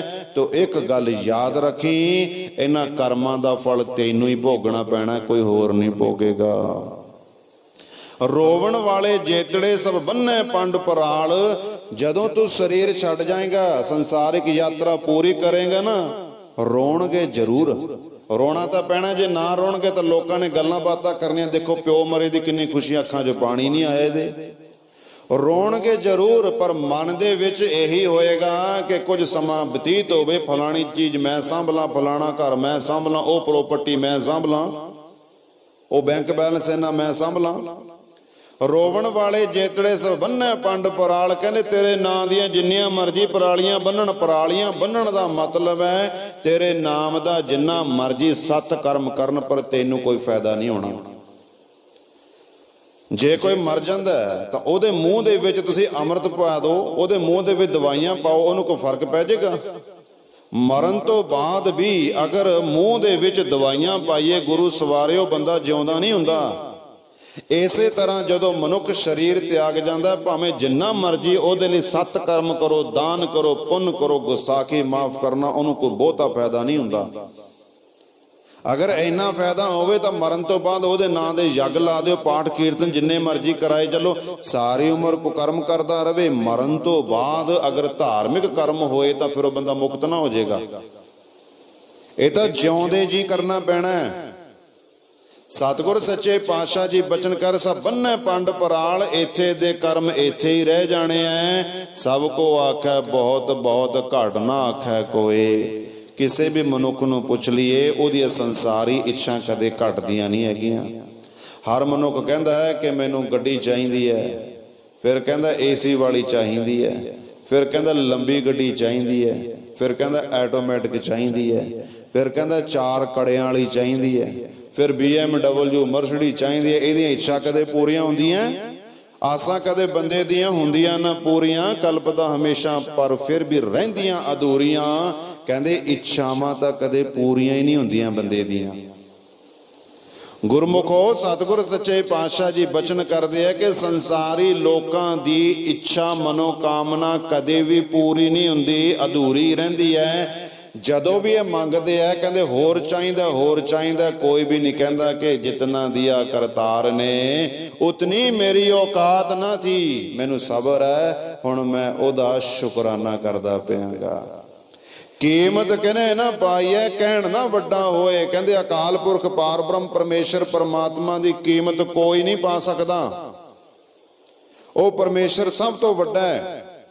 ਤੇ ਸੰਸਾਰ ਦੇ ਜਿੰਨੇ ਮਰਜ਼ੀ ਪਦਾਰਥ ਮਿਲ ਜਾਣ, ਗੁਰੂ ਸਵਾਰੀ ਸਾਧ ਸੰਗਤ ਜੀ ਕੋਈ ਵੱਡਾ ਨਹੀਂ ਹੋ ਸਕਦਾ। ਜਿੰਨੇ ਜ਼ਿਆਦਾ ਪਦਾਰਥ ਨੇ, ਜਿੰਨਾ ਜ਼ਿਆਦਾ ਖਲਾਰਾ, ਉਨੀ ਜ਼ਿਆਦਾ ਟੈਨਸ਼ਨ ਹੈਗੀ। ਜਿੰਨਾ ਸਾਧ ਸੰਗਤ ਜੀ ਖਲਾਰਾ ਘੱਟ ਹੋਏਗਾ, ਓਨੀ ਟੈਨਸ਼ਨ ਘੱਟ ਹੋਏਗੀ। ਸਤਿਗੁਰ ਸੱਚੇ ਪਾਤਸ਼ਾਹ ਜੀ ਬਚਨ ਕਰਦੇ ਨੇ ਸਾਚਾ ਸਾਹਿਬ ਏਕ ਤੂੰ ਹੋਰ ਜੀਆਂ ਕੇ ਤੇਲੋ। ਕਾਰੂ ਹਮੀਦ ਬਾਦਸ਼ਾਹ ਉਹ ਅਕਾਲ ਪੁਰਖ ਪਾਰ ਬ੍ਰਹਮ ਪਰਮੇਸ਼ਰ ਪਰਮਾਤਮਾ ਹੀ ਇੱਕ ਸੱਚਾ ਹੈਗਾ। ਉਹ ਨਿਰੰਕਾਰ ਹੀ ਇੱਕ ਸੱਚਾ ਹੈ। ਉਸ ਪਰਮੇਸ਼ਰ ਪਰਮਾਤਮਾ ਦੇ ਬਣਾਏ ਹੋਏ ਸਾਰੇ ਇਹ ਜੀਵ ਨੇ। ਨੀਚਾ ਅੰਦਰ ਨੀਚ ਜਾਤ, ਨੀਚੀ ਹੂੰ ਅਤ ਨੀਚ। ਤੂੰ ਫਿਰ ਸੰਗਤ ਕਰਦਿਆਂ ਹੋਇਆਂ ਅਕਾਲ ਪੁਰਖ ਪਾਰ ਬ੍ਰਹਮ ਪਰਮੇਸ਼ਰ ਪਰਮਾਤਮਾ ਦੇ ਚਰਨਾਂ ਦੇ ਵਿੱਚ ਇੱਕ ਬੇਨਤੀ ਕਰਨੀ ਹੈ। ਨੀਚਾ ਅੰਦਰ ਨੀਚ ਜਾਤ, ਨੀਚੀ ਹੂੰ ਅਤ ਨੀਚ। ਆਪਣੇ ਆਪ ਨੂੰ ਬਹੁਤ ਹੀ ਮਾੜਾ ਸਮਝ, ਗਰੀਬੀ ਹਿਰਦੇ ਵਿੱਚ ਲੈ ਕੇ ਆ, ਨਿਮਰਤਾ ਆਪਣੇ ਮਨ ਦੇ ਵਿੱਚ ਰੱਖ। ਜਾ ਕੀਤਾ ਪਾਈਐ ਆਪਣਾ ਸਾਕਾਲ, ਬੁਰੀ ਕਿਉਂ ਘਾਲੀ ਹੈ। ਜਦੋਂ ਪਤਾ ਹੈ ਕਿ ਜੋ ਪਦਾਰਥ ਮੈਂ ਬਣਾ ਰਿਹਾ ਮੈਨੂੰ ਹੀ ਖਾਣਾ ਪੈਣਾ, ਤਾਂ ਫਿਰ ਉਹਦੇ ਵਿੱਚ ਜ਼ਹਿਰ ਕਿਉਂ ਪਾਉਣੀ ਹੈ। ਜਦੋਂ ਪਤਾ ਹੈ ਕਿ ਜੋ ਬਣਾਇਆ ਜਾ ਰਿਹਾ ਉਹਨੂੰ ਮੈਂ ਹੀ ਖਾਊਂਗਾ, ਤੇ ਉਹਦੇ ਵਿੱਚ ਜ਼ਹਿਰ ਕਿਉਂ ਪਾਈਏ। ਪਤਾ ਹੈ ਜ਼ਹਿਰ ਦੇ ਨਾਲ ਮਰਨਾ ਹੈ। ਜਦੋਂ ਕੀਤੇ ਹੋਏ ਕਰਮਾਂ ਦਾ ਫਲ ਖੁਦ ਭੋਗਣਾ ਪੈਣਾ ਗੁਰੂ ਨਾਨਕ ਦੇ ਪਿਆਰਿਓ, ਤਾਂ ਫਿਰ ਇਹ ਜਿਹਾ ਕਰਮ ਕਿਉਂ ਕਰਨਾ ਜਿਹਦੇ ਕਰਕੇ ਦੁੱਖ ਝੱਲਣਾ ਪਵੇ। ਗੁਰੂ ਦੀ ਖੁਸ਼ੀ ਨਹੀਂ ਬਲਕਿ ਨਾਰਾਜ਼ਗੀ ਮਿਲੇ। ਨਰ ਅਚੇਤ ਪਾਪ ਤੇ ਡਰ ਰਹੇ, ਜਾਣ ਬੂਝ ਕੇ ਤਾਂ ਕੀ ਕਰਨਾ। ਕਹਿੰਦੇ ਅਣਜਾਣੇ ਵਿੱਚ ਵੀ ਕੀਤੇ ਹੋਏ ਪਾਪਾਂ ਤੋਂ ਡਰੋ। ਜਾਣ ਬੁੱਝ ਕੇ ਪਾਪ ਨਹੀਂ ਕਰਨਾ, ਅਣਜਾਣ ਦੇ ਵਿੱਚ ਵੀ ਕੋਈ ਪਾਪ ਹੋ ਜਾਵੇ ਉਹ ਤੋਂ ਵੀ ਡਰਨਾ ਚਾਹੀਦਾ। ਮਨੁੱਖ ਤਾਂ ਆਪਣੇ ਪਰਿਵਾਰ ਵਾਸਤੇ, ਇਸਤਰੀ ਵਾਸਤੇ, ਬੱਚਿਆਂ ਵਾਸਤੇ ਵੱਡੇ ਤੋਂ ਵੱਡਾ ਪਾਪ ਕਰਦਾ, ਅਪਰਾਧ ਕਰਦਾ, ਮਾੜਾ ਕਰਮ ਕਰਦਾ। ਮਾੜਾ ਕਰਮ ਕਰਦਿਆਂ ਹੋਇਆਂ ਇਹ ਨਹੀਂ ਸੋਚਦਾ ਕਿ ਇਹ ਕੀਤੇ ਹੋਏ ਕਰਮਾਂ ਦਾ ਫਲ ਮੈਨੂੰ ਹੀ ਭੋਗਣਾ ਪੈਣਾ, ਕੋਈ ਹੋਰ ਨਹੀਂ ਭੋਗੇਗਾ। ਅਗਰ ਬੱਚਿਆਂ ਵਾਸਤੇ ਮਾੜਾ ਕਰਮ ਕਰਦੇ ਆ ਤਾਂ ਉਸ ਮਾੜੇ ਕਰਮ ਕਰਕੇ ਅਗਰ ਕੋਈ ਧਨ ਦੌਲਤ ਪ੍ਰਾਪਤ ਹੁੰਦੀ ਹੈ ਉਹਦਾ ਸੁੱਖ ਤਾਂ ਸਾਰੇ ਭੋਗਣਗੇ, पर उस माड़े कर्म का जो फल दुख है वो केवल करन वाला ही भोगेगा। कोई बच्चा, कोई स्त्री, कोई पति, मां प्यो नहीं भोगदा। इस करके हमेशा निमरता दे विच रह, सिद्धा चल प्रभु प्रेम वाली राह, अड़ियां ना कर बंदिया, इस जिंदड़ी दा कोई ना वसा, अड़ियां ना कर बंदिया। कहते हमेशा निमरता दे नाल, कहते नीचा अंदर नीच जात, नीची हूं अत नीच, नानक तिन कै संग साध, वड़िया स्यों क्या रीस। तू ए मंग हे परमेश्वर, मैनू ऐसे गुरसिखां दी संगत बख्श। नीच अर्थात गरीबी, गरीबी कहते निमरता, गुरमुख हृदय गरीबी आवे। कहते हैं जिन्हां दे हिरदे विच निमरता है, जिन्हां दे हिरदे विच प्रेम है, ਉਹ ਹੀ दूसरे ਦਾ ਭਲਾ ਤੇ ਪਰਉਪਕਾਰ ਕਰ ਸਕਦੇ ਹੈ। दूसरे ਦੇ ਮੂੰਹ ਦੇ ਵਿੱਚੋਂ ਰੋਟੀ ਖੋਣੀ ਤਾਂ ਸਾਧ ਸੰਗਤ ਜੀ ਸਾਰੇ ਸਿੱਖ ਲੈਣਗੇ, ਪਰ ਆਪਣੇ ਮੂੰਹ ਦੀ ਕੱਢ ਕੇ ਦੂਸਰੇ ਦੇ ਮੂੰਹ ਦੇ ਵਿੱਚ ਪਾਣੀ, ਇਹ ਕੋਈ ਵਿਰਲਾ ਹੀ ਹੁੰਦਾ ਹੈਗਾ। ਆਪਣੀ ਜੀਵ ਦੇ ਨਾਲ ਬੁਰਾਈ ਤਾਂ ਬਹੁਤ ਲੋਕ ਕਰ ਲੈਣਗੇ, ਪਰ ਆਪਣੀ ਜੀਵ ਦੇ ਰਾਹੀ ਕਿਸੇ ਦੀ ਪ੍ਰਸ਼ੰਸਾ ਕਰਨਾ ਬਹੁਤ ਘੱਟ ਲੋਕ। अगर साडा कोई बुरा करदा असीं फट ओहदा बुरा कर देंगे, पर ऐसे लोग बहुत घट होंदे आ कि अगर कोई बुरा कर रहा तो शांत रवे, धीरज रखे। कहते ऐसे गुरमुख प्यारे, ऐसे संत महात्मा, उन्हां दी संगत सानू बख्शिश कर। जिथे नीच संभालियन तिथे नदर तेरी बख्शीस। हे कारू हमीद बादशाह, एक गल हमेशा याद रखी, जिथे नीच संभालियन अर्थात जिथे गुरमुख गुरसिख निमरता वाले जीवन बतीत करते हैं, परमेश्वर परमात्मा की कृपा उत्थे ही हुंदी है। जिथे कोई रब दा प्यारा बैठा है, जिथे कोई ईश्वर दा प्यारा निवास करता है, जिथे सत संगत है, परमात्मा की कृपा भी उत्थे ही हुंदी है। सो इको एक गल बंदे नूं मंगनी चाहिदी है, हे परमेश्वर इतना दिया सरकार ने जितनी मेरी औकात न थी, कि तू मैनू इन्ना कुछ दे दिता, मैं तो लायक भी नहीं सीगा। जो कुछ तुसी मैनू दिता है मैं उहदे लायक तो नहीं सीगा, पर फिर भी मैं तेरे चरनां दे विच एक बेनती करदा कि मेरे हिरदे विच निमरता बख्श, मेरे हिरदे विच दया भाव आवे, मेरे हिरदे विच निमरता। ते जदों दया भाव आएगा मैं तेरा शुकराना करांगा, तो फिर मैं तेरा सिमरन करांगा। ते ऐसी कृपा करी कि मैं तेरे गुरसिखां दी, गुरमुखां दी, संतां भगतां दी संगत दे विच बह सकां। मेरे हिरदे विच तेरे प्रति प्रेम पैदा होवे, प्रेम प्रगट होवे। जदों श्री गुरु नानक सच्चे पातशाह जी ने बादशाह कारू हमीद नूं इस तरह उपदेश बख्शिश कीता, ज्ञान कीता, ਉਹਨੂੰ ਆਪਣੇ ਕੀਤੇ ਹੋਏ ਗੁਨਾਹਾਂ ਦਾ ਪਤਾ ਲੱਗਿਆ, ਸਮਝ ਆ ਗਈ ਕਿ ਮੈਂ ਮਾੜੇ ਕਰਮ ਕੀਤੇ, ਮੈਂ ਦੁੱਖ ਦਿੱਤਾ ਹੈ। 2 इंच की जुबान परमेश्वर परमात्मा ने निंदिया चुगली करने वास्ते नहीं दिती, बुरा बोलने वास्ते नहीं दिती, किसी नूं दुख देने वास्ते नहीं दिती, बल्कि भला करने वास्ते दिती सी। मैं बड़ा गलत काम कीतागा, मैनूं शक्ति दिती सी दूसरिਆਂ ਦੀ सुरक्षा करन दे लई, पर मैं तो दूसरिਆਂ ਨੂੰ परेशान कर रहा। ये श्री गुरु नानक पातशाह जी तो आप माफ़ी मंगदा है, ते सतगुर सच्चे पातशाह जी नूं प्रॉमिस करदा, वादा करदा कि अगे तो मैं हमेशा धर्म का ही पालन करांगा, धर्म के अनुसार चलांगा। सतगुरां दा हुक्म मन के इसने सारा धन दौलत जिहदा जिन्ना बनदा सी वापस कर दिता। हुण सवेरे शाम संगत करदा, सिमरन करदा, नाम बाणी दे नाल जुड़िया होया। इस तरह श्री गुरु नानक पातशाह जी ने इटली दे विच कारू हमीद बादशाह ਅਤੇ ਹੋਰ ਬੇਅੰਤ ਲੋਕਾਂ ਨੂੰ ਸੱਚ ਦੇ ਪਾਸੇ ਜੋੜਿਆ ਅਤੇ ਉਹਨਾਂ ਦਾ ਭਲਾ ਕੀਤਾ।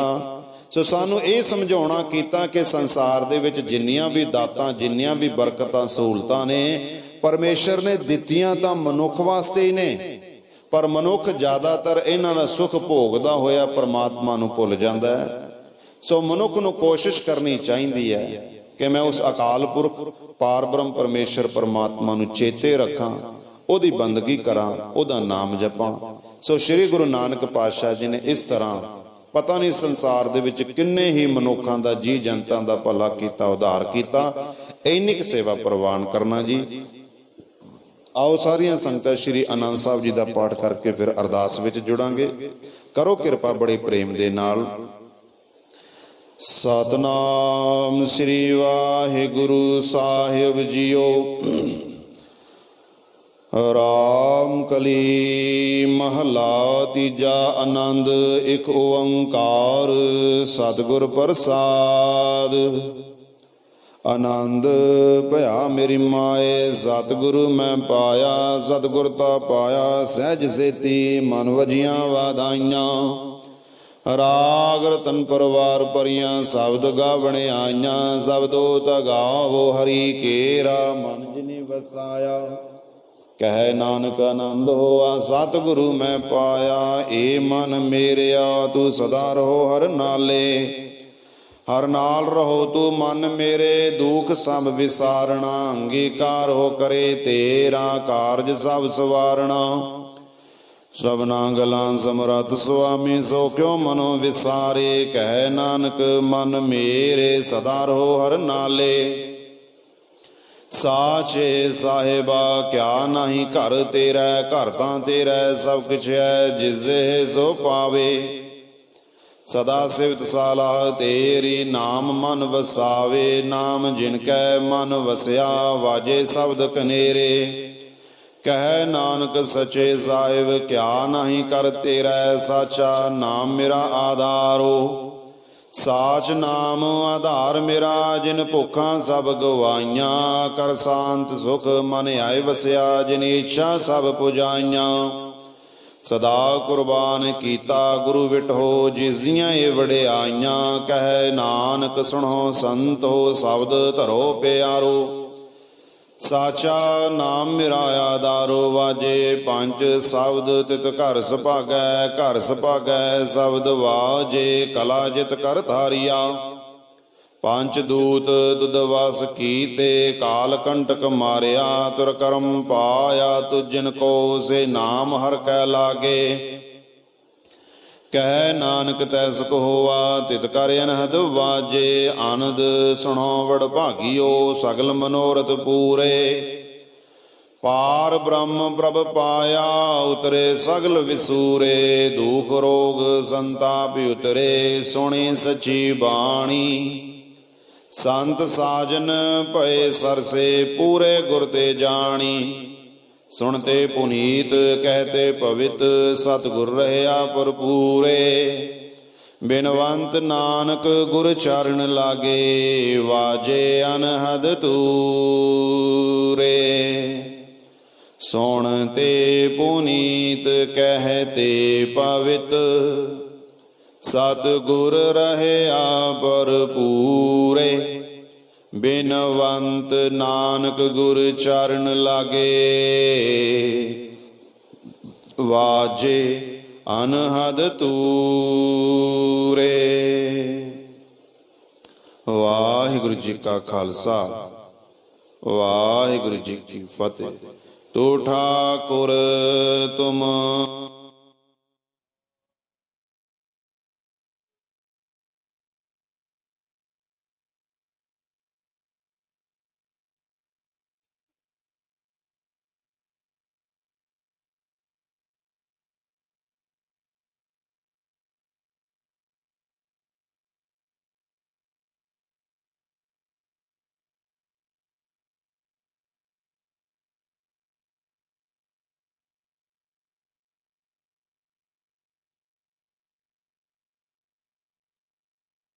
सगल समगरी तुमरै सुतर तारी। तुम ते होए सो आज्ञाकारी। तुमरी गत मित तुम ही जानी। नानक दास सदा कुर्बानी।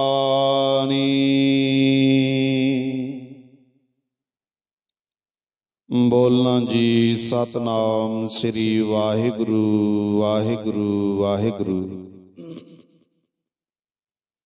अरदास एक ओंकार वाहिगुरु जी की फतेह। श्री भगवती जी सहाय वार श्री भगवती जी की पातशाही 10वीं। प्रथम भगवती सिमर कै गुरु नानक लई ते आए। फिर अंगद गुर ते अमरदास रामदास होए सहाय। अर्जन हर गोबिंद नौ सिमरो श्री हर राय। श्री हर कृष्ण ते आईਐ जिस डिठे सब दुख जाए। तेग बहादुर सिमरिया कर नौ निध आवै धाए। सब थाई होए सहाय दसवें पातशाह। श्री गुरु गोबिंद सिंह जी महाराज सब थाई होए सहाय दसां पातशाहियां की जोत। श्री गुरु ग्रंथ साहिब जी दे पाठ दीदार दा ध्यान करके बोलना जी। ਪੰਜਾਂ ਪਿਆਰਿਆਂ ਚੌਹਾਂ ਸਾਹਿਬਜ਼ਾਦਿਆਂ 40 ਮੁਕਤਿਆਂ ਹਠੀਆਂ ਜਪੀਆਂ ਤਪੀਆਂ ਜਿਨ੍ਹਾਂ ਨਾਮ ਜਪਿਆ। ਵੰਡ ਛਕਿਆ ਦੇਗ ਚਲਾਈ ਤੇਗ ਵਾਹੀ ਦੇ ਕੇ ਅੰਡਿਤ ਕੀਤਾ। ਤਿਨਾਂ ਪਿਆਰਿਆਂ ਸਚਾਰਿਆਂ ਦੀ ਪਾਵਨ ਕਮਾਈ ਦਾ ਧਿਆਨ ਧਰ ਕੇ ਬੋਲਣਾ ਜੀ। ਜਿਨ੍ਹਾਂ ਸਿੰਘਾਂ ਸਿੰਘਣੀਆਂ ਧਰਮ ਹੈ ਸੀਸ ਦਿੱਤੇ ਬੰਦ ਬੰਦ ਕਟਵਾਏ। ਖੋਪਰੀਆਂ ਲੋਹਾਈਆਂ ਚਰਖੀਆਂ ਚੜੇ। ਆਰਿਆਂ ਨਾਲ ਚਰਾਏ ਗਏ ਗੁਰਦੁਆਰਿਆਂ ਦੀਆਂ ਸੇਵਾ ਇਤ ਕੁਰਬਾਨੀਆਂ ਕੀਤੀਆਂ। ਧਰਮ ਨਹੀਂ ਹਾਰਿਆ। ਸਿੱਖੀ ਕੇਸਾਂ ਸਵਾਸਾਂ ਨਾਲ ਨਿਭਾਈ। ਤਿੰਨਾਂ ਦੀ ਪਾਵਨ ਕਮਾਈ ਦਾ ਧਿਆਨ ਧਰ ਕੇ ਬੋਲਣਾ ਜੀ। ਪੰਜਾਂ ਤਖਤਾਂ ਸਰਬਤ ਗੁਰਦੁਆਰਿਆਂ ਦਾ ਧਿਆਨ ਧਰ ਕੇ ਬੋਲਣਾ ਜੀ। प्रथमै सरबत खालसा जी की अरदास है जी। सरबत खालसा जी को वाहिगुरु वाहिगुरु वाहिगुरु चित आवै। चित आवन का सदका सर्ब सुख होवै। जहाँ जहाँ खालसा जी साहिब तहाँ तहाँ रचिया रियायत। देग तेग फतेह बिरद की पैज पंथ की जीत। श्री साहिब जी सहाय खालसा जी के बोल वाले बोलना जी। ਬਖਸ਼ਣਾ ਜੀ ਸਿੱਖਾਂ ਨੂੰ ਸਿੱਖੀ ਦਾਨ ਕੇਸ ਦਾਨ ਰਹਿਤ ਦਾਨ ਵਿਵੇਕ ਦਾਨ ਵਿਸਾਹ ਦਾਨ ਭਰੋਸਾ ਦਾਨ ਦਾਨਾ ਸਰਦਾਨ ਨਾਮਦਾਨ। श्री ਅੰਮ੍ਰਿਤਸਰ ਸਾਹਿਬ ਜੀ ਕੇ ਦਰਸ਼ਨ ਇਸ਼ਨਾਨ। ਚੌਂਕੀਆਂ ਝੰਡੇ ਪੁੰਗੇ ਜੁਗੋ ਜੋਗਾ ਟਲ ਧਰਮ ਕਾ ਜੈਕਾਰ ਹੋਵੇ ਬੋਲਣਾ ਜੀ। ਆਪ ਜੀ ਦੇ ਸਿੱਖਾਂ ਦਾ ਮਨ ਨੀਵਾ ਮੱਧ ਉੱਚੀ ਮਾਦਾ ਰਾਖਾ। ਆਪ ਅਕਾਲ ਪੁਰਖ ਵਾਹਿਗੁਰੂ ਆਪਣੇ ਪੰਥ ਦੇ ਸਦਾ ਸਹਾਈ ਦਾਤਾਰ ਜੀਓ। ਸ਼੍ਰੀ ਨਨਕਾਣਾ ਸਾਹਿਬ ਅਤੇ ਹੋਰ ਗੁਰੂ ਧਾਮਾਂ ਜਿਨ੍ਹਾਂ ਤੋਂ ਖਾਲਸਾ ਪੰਥ ਨੂੰ ਵਿਛੋੜਿਆ ਗਿਆ ਹੈ। ਇਹਨਾਂ ਦੇ ਖੁੱਲੇ ਦਰਸ਼ਨ ਦੀਦਾਰ ਸੇਵਾ ਸੰਭਾਲ ਦਾ ਦਾਨ ਖਾਲਸਾ ਜੀ ਨੂੰ ਬਖਸ਼ਣਾ ਜੀ। ਹੇ ਨਿਮਾਣਿਆਂ ਦੇ ਮਾਨ ਨਿਤਾਣਿਆਂ ਦੇ ਤਾਨ ਨਿਓਟਿਆਂ ਦੇ ਓਟ ਸੱਚੇ ਪਿਤਾ ਵਾਹਿਗੁਰੂ ਜੀਓ। ਧੰਨ ਧੰਨ ਸਾਹਿਬ ਸ੍ਰੀ ਗੁਰੂ ਗ੍ਰੰਥ ਸਾਹਿਬ ਜੀ ਮਹਾਰਾਜ ਆਪ ਜੀ ਦੇ ਹਜ਼ੂਰ ਸਮੂਹ ਸੰਗਤਾਂ ਵੱਲੋਂ ਹੱਥ ਜੋੜ ਕੇ ਵਿਨਮਰਤਾ ਸਹਿਤ ਅਰਦਾਸ ਬੇਨਤੀ ਜੋਦੜੀ ਸ਼ੁਕਰਾਨਾ ਕੀਤਾ ਜਾਂਦਾ ਹੈ। ਆਪ ਜੀ ਨੇ ਸੰਗਤਾਂ ਦੇ ਸਿਰ ਤੇ ਮਿਹਰ ਭਰਿਆ ਹੱਥ ਰੱਖਦੇ ਹੋਏ ਅੰਮ੍ਰਿਤ ਵੇਲੇ ਤੋਂ ਪਾਵਨ ਦੀਵਾਨਾਂ ਦੇ ਵਿੱਚ ਪ੍ਰਕਾਸ਼ਮਾਨ ਹੋ ਕੇ ਸੰਗਤਾਂ ਨੂੰ ਆਪਣੇ ਖੁੱਲੇ ਦਰਸ਼ਨ ਦੀਦਾਰੇ ਬਖਸ਼ਿਸ਼ ਕਰਕੇ ਨਿਹਾਲ ਕਰਨ ਦੀ ਕਿਰਪਾਲਤਾ ਕੀਤੀ ਹੈ। ਆਪ ਜੀ ਦੀ ਅਪਾਰ ਕਿਰਪਾ ਸਦਕਾ ਆਪ ਜੀ ਦੇ ਹਜ਼ੂਰ ਅੰਮ੍ਰਿਤ ਵੇਲੇ ਤੋਂ ਸਜੇ ਪਵਿੱਤਰ ਦੀਵਾਨਾਂ ਦੇ ਵਿੱਚ ਆਸਾ ਕੀ ਵਾਰ ਦੇ ਕੀਰਤਨ ਗੁਰ ਸ਼ਬਦ ਦੀ ਕਥਾ ਵਿਚਾਰ 6 ਪੌੜੀਆਂ ਆਨੰਦ ਸਾਹਿਬ ਜੀ ਦੇ ਜਾਪ ਹੋਏ ਹਨ। ਬਾਣੀ ਪੜ੍ਹਦਿਆਂ ਹਜ਼ੂਰੀ ਦੇ ਵਿੱਚ ਵਿਚਰਦਿਆਂ ਸੇਵਾ ਕਰਦਿਆਂ ਅਨੇਕਾਂ ਪ੍ਰਕਾਰ ਦੀਆਂ ਹੋਈਆਂ ਭੁੱਲਾਂ ਚੁੱਕਾਂ ਦੀ ਖਿਮਾ ਬਖਸ਼ਿਸ਼ ਕਰਨਾ ਜੀ। ਆਪ ਜੀ ਦੇ ਦਰ ਤੇ ਜੋ ਵੀ ਸੰਗਤ ਦੂਰੋਂ ਨੇੜਿਓਂ ਚੱਲ ਕੇ ਆਈ ਸਭ ਸੰਗਤਾਂ ਦੀ ਹਾਜ਼ਰੀ ਪ੍ਰਵਾਨ ਕਰਨ ਦੀ ਕਿਰਪਾਲਤਾ ਕਰਨਾ ਜੀ। ਸਾਰੀਆਂ ਸੰਗਤਾਂ ਦੇ ਸਿਰ ਤੇ ਮਿਹਰ ਭਰਿਆ ਹੱਥ ਰੱਖਣਾ। ਦਰੋਂ ਘਰੋਂ ਗੁਰਸਿੱਖੀ ਜੀਵਨ ਦਾਨ ਨਾਮ ਬਾਣੀ ਦੀਆਂ ਦਾਤਾਂ ਬਖਸ਼ਿਸ਼ ਕਰਨਾ ਜੀ। ਬੱਚਿਆਂ ਨੂੰ ਲੰਮੀਆਂ ਉਮਰਾਂ ਵਿੱਦਿਆ ਦਾ ਦਾਨ ਨਾਮ ਬਾਣੀ ਦੇ ਨਾਲ ਜੋੜਦਿਆਂ ਰੱਖਣਾ ਜੀ। ਸਤਿਗੁਰ ਸੱਚੇ ਪਾਤਸ਼ਾਹ ਜੀ ਸੰਗਤਾਂ ਦੇ ਉੱਤੇ ਕਿਰਪਾ ਕਰਦੇ ਹੋਏ ਆਪਣੋ ਦਰੋਂ ਕਰੋ ਲੰਮੀ ਆਰਜੂ ਦੇਹ ਅਰੋਗਤਾ ਦੀ ਦਾਤ ਬਖਸ਼ਿਸ਼ ਕਰਨਾ ਜੀ। ਹੋਰ ਜਿਨ੍ਹਾਂ ਮਨੋ ਕਾਮਨਾਵਾਂ ਨੂੰ ਹਿਰਦੇ ਵਿੱਚ ਰੱਖ ਕੇ ਸੰਗਤਾਂ ਨੇ ਆਪ ਜੀ ਦੇ ਪਾਵਨ ਪਵਿੱਤਰ ਚਰਨ ਕਮਲ ਪਰਸੇ ਹਨ। ਗੁਰਮਤਿ ਦੇ ਅਨੁਸਾਰ ਸਭ ਦੀਆਂ ਸ਼ੁਭ ਮਨੋ ਕਾਮਨਾਵਾਂ ਸੰਪੂਰਨ ਕਰਨ ਦੀ ਕਿਰਪਾਲਤਾ ਕਰਨਾ ਜੀ। ਬਖਸ਼ਿਸ਼ ਕੀਤੀਆਂ ਹੋਈਆਂ ਦਾਤਾਂ ਵਿੱਚੋਂ ਆਪ ਜੀ ਦੇ ਹਜ਼ੂਰ ਪਵਿੱਤਰ ਅੰਮ੍ਰਿਤਮਈ ਕੜਾ ਪ੍ਰਸ਼ਾਦ ਦੀ ਦੇਗ ਸਜ ਕੇ ਹਾਜ਼ਰ ਹੈ। ਆਪ ਜੀ ਕਿਰਪਾ ਕਰਕੇ ਪ੍ਰਵਾਨ ਕਰਨਾ। ਪ੍ਰਵਾਨ ਹੋਇਆ ਪ੍ਰਸ਼ਾਦ ਸਮੂਹ ਸੰਗਤ ਵਿੱਚ ਵਰਤੇ। ਜੋ ਛਕੇ ਸਤਨਾਮ श्री वाहिगुरु वाहिगुरु वाहिगुरु जपे। कृपा करो जी पावन पवित्र हुक्मनामा बख्शिश करके निहाल करन दी कृपालता करना जी। सेई गुरमुख प्यारे मेलना जिन्हां मेलियां आप जी दा नाम चित आवे, नानक नाम चढ़दी कला, तेरे भाणे सरबत दा भला।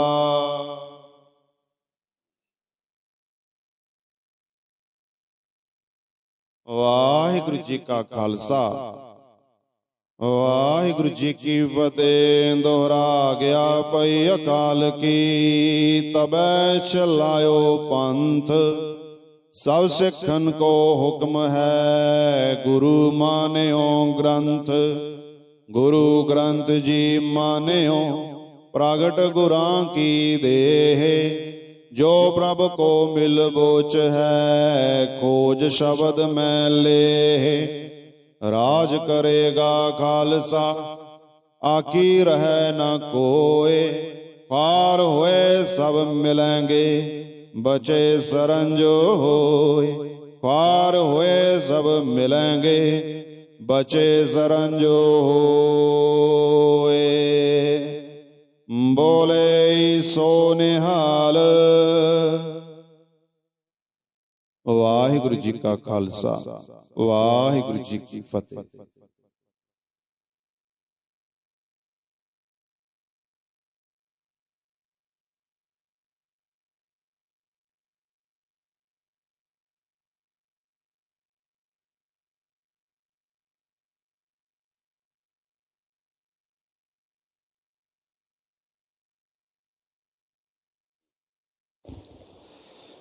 देवपुरी मह गयो, आप परमेसर भायो। हर सिंहासन दियो, श्री गुरु तह बैठायो। रहस कियो सुरदेव तोहे, जस जय जय जंपै। असुर गए ते भाग, पाप तिन भीतर कंपै। काटे सो कष्ट तिन नरहों के, गुरु रामदास जिन पायो। छत्र सिंहासन पृथ्वी, गुरु अर्जन को दे आयो। होवै सिवत खसमधी, नूर अरसों कुरसों चटिया। तुद डिठै सचे पातशाह, मल जन्म जन्म दी कटिया।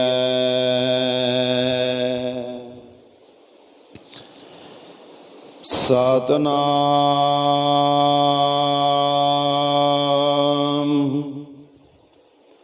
श्री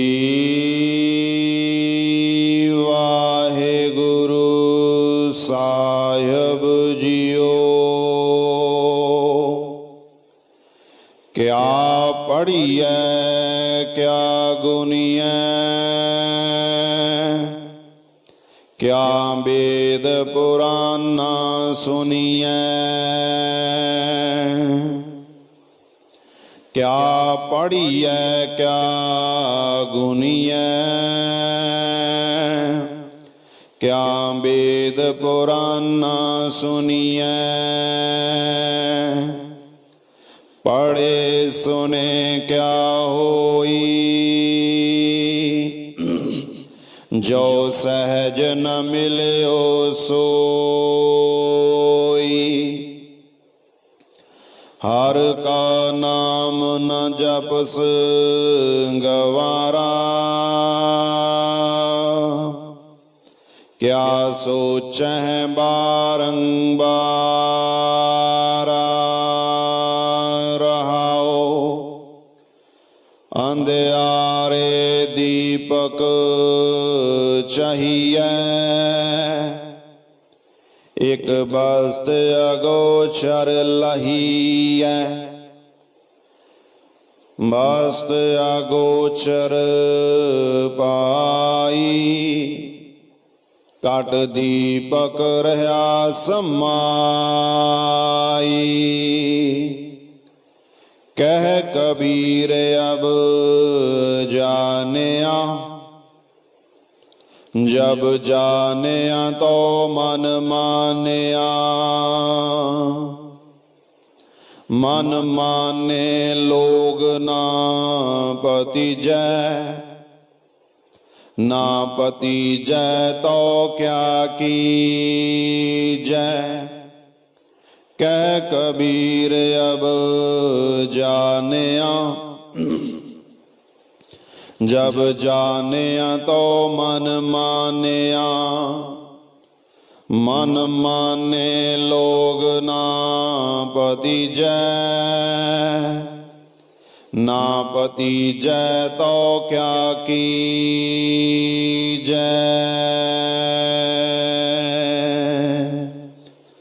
वाहिगुरु जी का खालसा, वाहिगुरु जी की फतेह। क्या पढ़िए क्या गुनिए, क्या वेद पुराना सुनिए। पढ़े सुने क्या होई, जो सहज ना मिलियो सोई। वाहिगुरु जी का खालसा, वाहिगुरु जी की फतेह। सतनाम वाहेगुरु, सतनाम वाहेगुरु। जपो जी।